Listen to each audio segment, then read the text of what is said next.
Thank you, Mr. Chairman. Good evening. As I was driving down from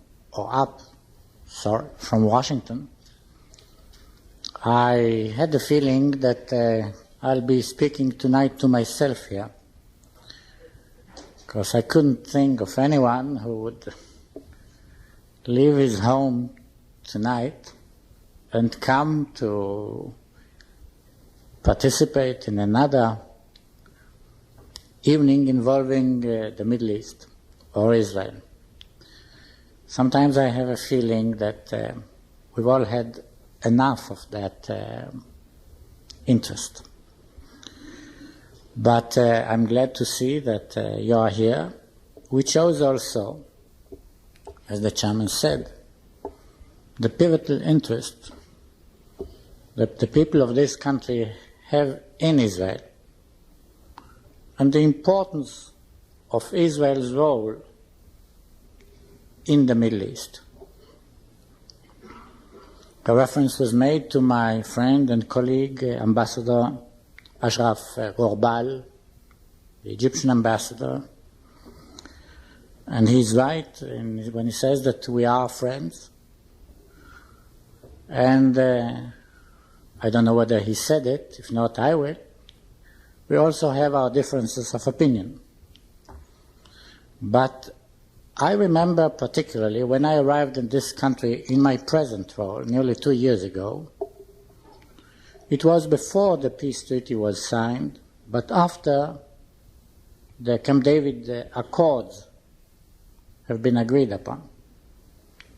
And Egyptians and Israelis began to talk to each other, something we haven't done for 30 years before.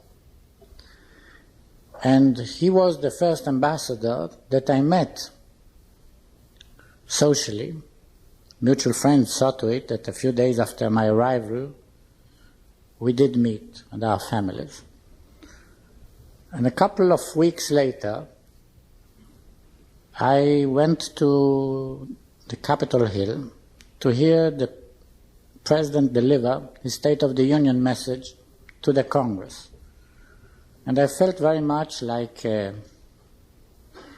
new boy coming to a kindergarten, because I didn't know any of the ambassadors who were assembled there in the Congress and were about to be marched into the chamber of the House of Representatives. And I looked around, felt rather lonely, somewhat out of place, and then suddenly came over, put his arm around me and said, "Welcome to Washington." And who was that but my friend Ashraf Gorbal?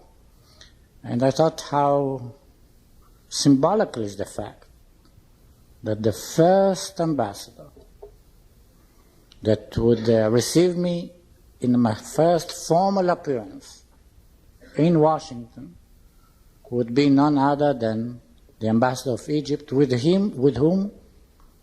which we were not yet at peace.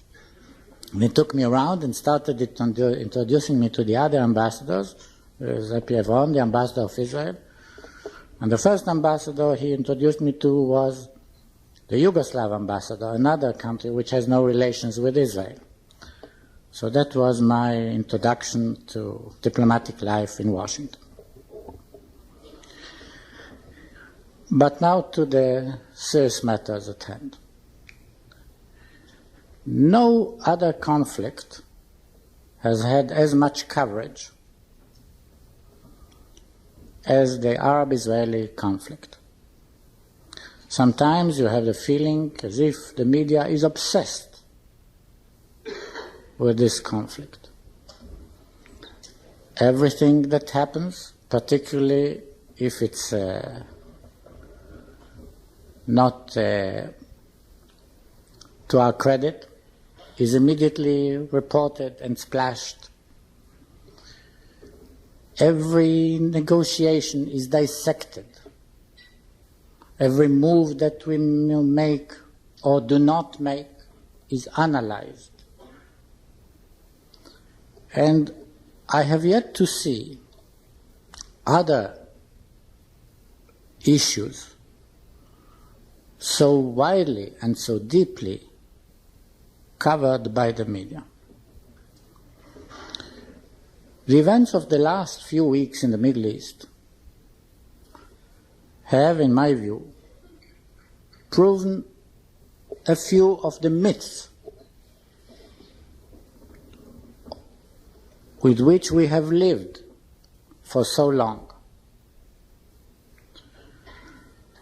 I believe that this is one of the things about which Gobal and I would disagree, and about which I am certain that we are right and he is wrong. He who says that the core of the instability of the Middle East is the Palestinian problem, its solution or lack of it, is missing the point. All around us, the Middle East is seething with war, with instability, and for once, nobody can point a finger at us and say that it is because of us, of our policies, that the events that we are watching are now taking place. The war between Iran and Iraq, two countries which are strong supporters of the PLO and bitter enemies of Israel, are fighting a deadly war against each other. And the dangers to the supply of oil to the West is today more serious than it has ever been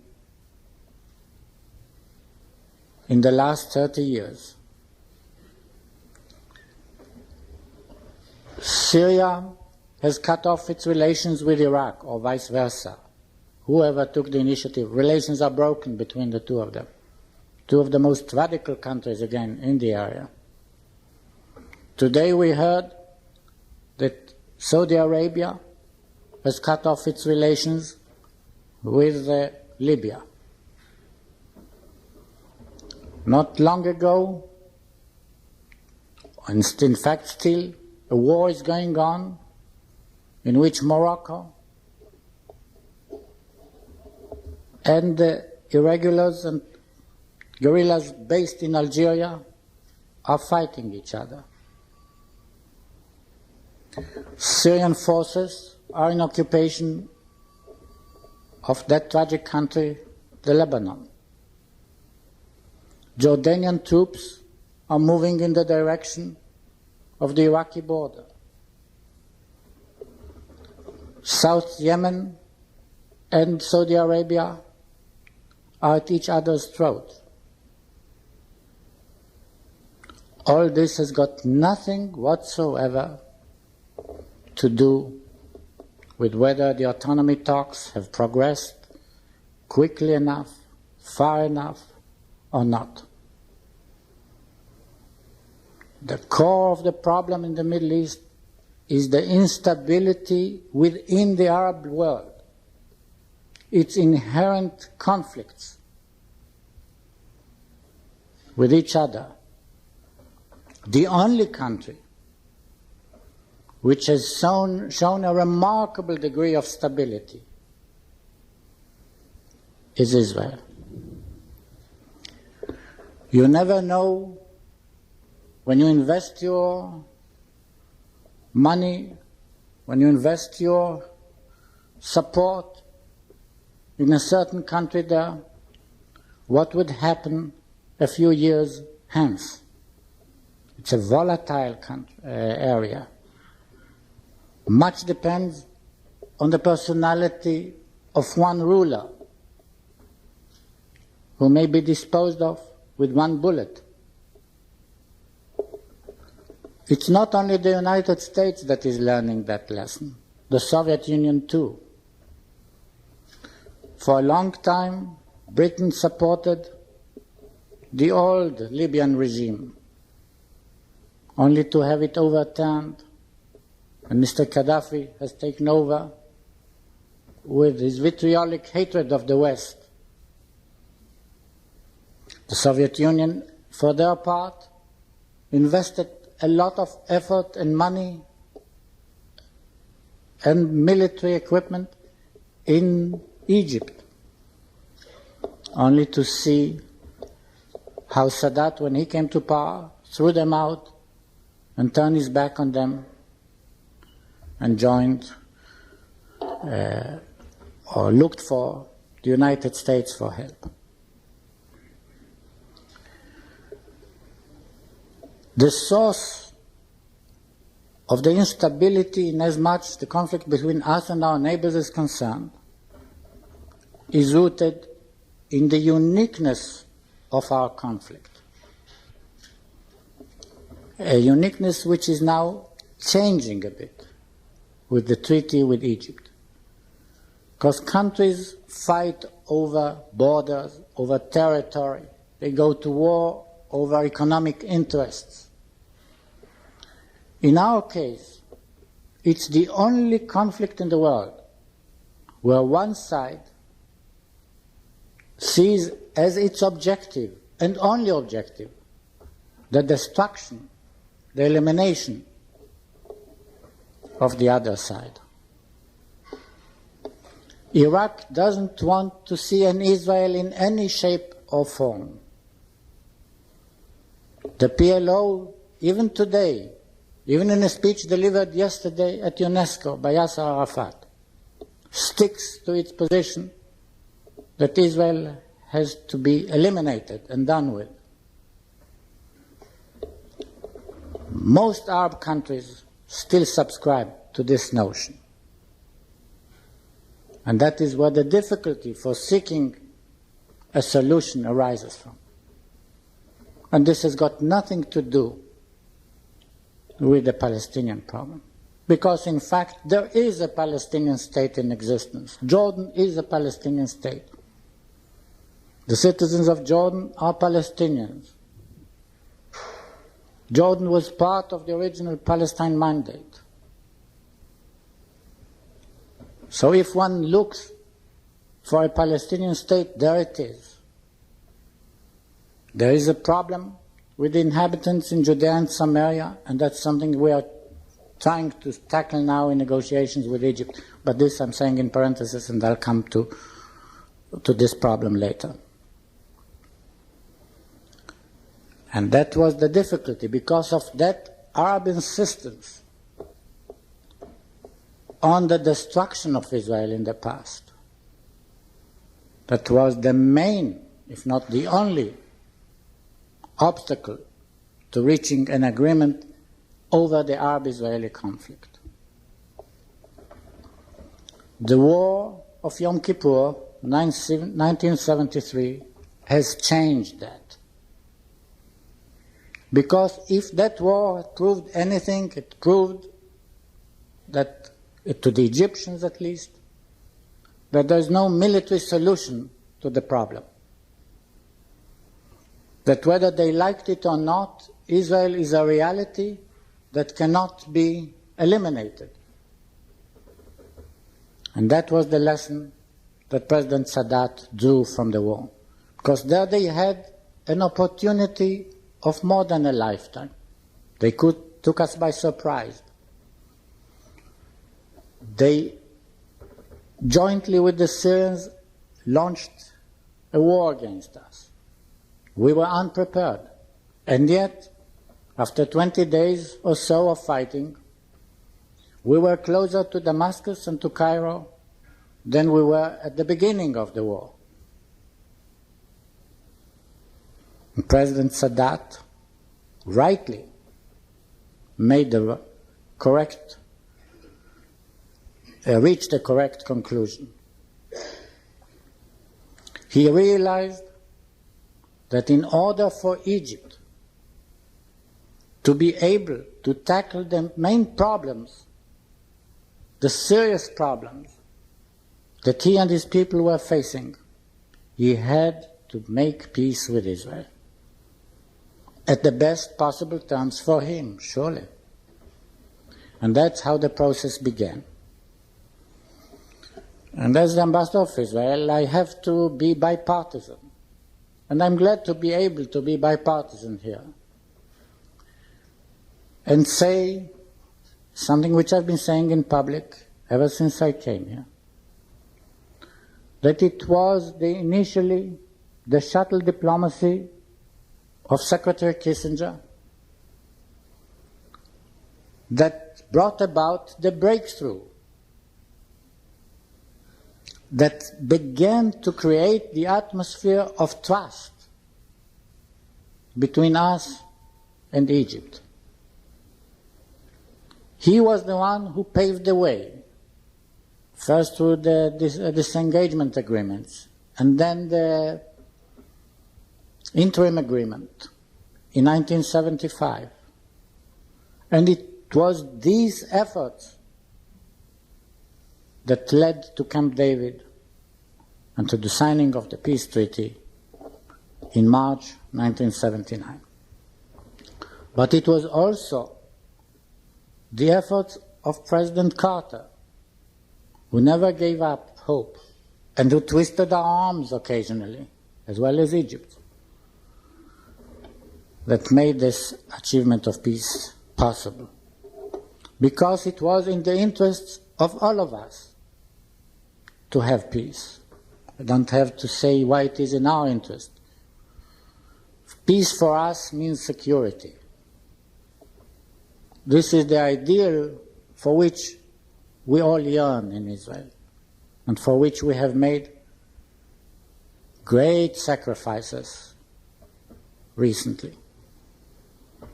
Peace is the thing that Egypt needed, and peace serves the United States' interests as well as those of the peoples of the area. So we are here in a joint venture, and we have to guard against those who are doing the utmost, even today, to undermine the peace which is just beginning to bear fruit. I remember I was then the Director General of the Foreign Ministry when in November 1977, President Sadat rather dramatically and unexpectedly announced that he was coming to Jerusalem. There were many of us, I will have to admit, who doubted the sincerity of that dramatic opening. I don't think that we doubt it any longer. His gesture was met with equal response by Prime Minister Begin. Israel has paid, so far, a heavy price for that peace, and in several areas. We are giving up the strategic depth and the security that comes with it of controlling the Sinai. We cannot forget that we had to fight 4 wars which emanated from that direction. That Egypt was the main force in all these wars against Israel. And we had to make a very serious decision. Do we trust the new Egyptian approach? Do we trust President Sadat? Is he sincere in what he is offering us? Are the risks that we are taking something that will pay off in the end, in terms of peace? Or is it something that will pave the way for another disaster? I believe that events have shown that we have made the right decision. But in the process, we have given up the only source of energy that we had. And I want to hasten to add that those oil fields that we have withdrawn from were not there when we came to the Sinai. We developed them. We discovered them. And within a couple of years, they could have been sufficient in their production to provide all our energy needs. I don't have to tell this audience, at this time of energy shortage, what it means for a country to give up its only source of energy. We gave up, we are giving up, we are still in the process of withdrawing. The military establishment, the defense setups, the airfields that provided us with security. And we have undertaken, and I don't think that people, even in this country, with all the generosity that the administration and the Congress and the people of the United States have shown to us in providing aid, in direct grants and in loans to us, the crushing economic burden that we have undertaken in the process. Because far from this treaty making us lower the defense budget, lower the defense expenditure, it has forced us, at least in the short run, in the immediate future, of increasing our defense expenditures. Because we have to relocate all our military infrastructure from the Sinai to the Negev. We have to build new lines of defense, and we have to pay for the oil that we had to give up. And Israel today has an annual expenditure of close to $2.5 billion for oil. We have to spend about $6 billion on the relocation of our military setup from the Sinai to the Negev. But we are doing all this with the knowledge that the Middle East is now entered upon a new era. Because with Egypt at peace with us, it's an entirely different Middle East. It's a Middle East which can look forward to tranquility, to better stability. Can you imagine what kind of a Middle East you would have seen today in the current war if Egypt and Israel were not at peace, but rather potential enemies now? What chaos it would have brought all around. And we've undertaken also, and we intend to fulfill it, and to live up to it, to bring to the Palestinian inhabitants of Judea and Samaria and Gaza,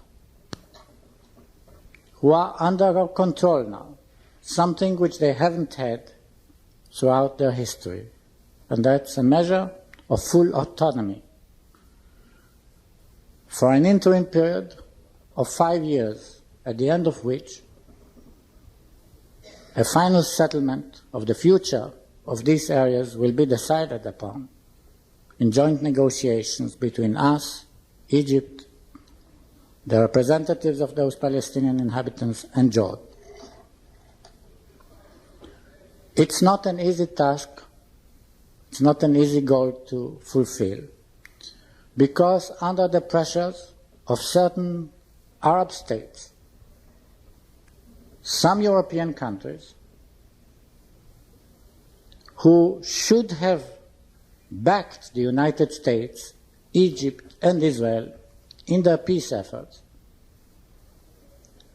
try to follow or are following an easy way out, a very selfish approach, by giving in to Arab blackmail of those rejectionist countries led by Iraq, who are opposed to the peace process. And the 9 countries that make up the common market in Europe have come up with proposals and suggestions that undermine and undercut the Camp David process and which make it very difficult for Egypt and for the moderate Palestinians to engage in serious negotiations. Yet I'm encouraged by what we have done so far to come to the conclusion that we shall eventually reach an agreement and a settlement of this issue too, and simply for one reason: there is no alternative to it. The alternative that the European countries are putting forward, if we accept it, means that we shall have to agree in our own self-destruction. There's no way Israel will ever agree to that. There's a need to find some form of autonomy and a direction for future fulfillment for the Palestinian Arabs who live in Judea and Samaria. And the only way they can get it is through the autonomy talks. The PLO road leads to war, destruction, first of all for them. And we are not ready to become sacrificial lambs for short-term gains for some European countries.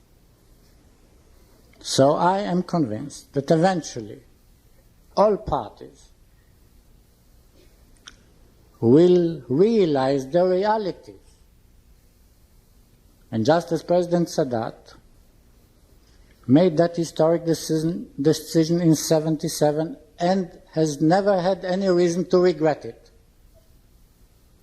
so the other parties to the conflict will face the realities and seek a compromise with which we too can agree and live with.